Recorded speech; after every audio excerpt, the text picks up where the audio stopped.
What is the meaning of life? Is it to overthink, worry, to clean your bathroom, throw away the garbage, argue with others, or is it to make consecutively creative stuff? I don't know. Who knows?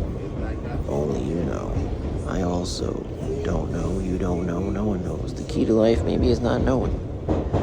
Maybe it's to not know and to explore and be free. Free from concern, worries, and fear. Maybe there is no meaning. Maybe we just pursue and do and wonder and worry. For me, it's to create wonderful pictures that can escape this human tragedy and go into other dimensions beyond. I think we are meant to space travel and go to other planets, but for now, we travel those planets through painting.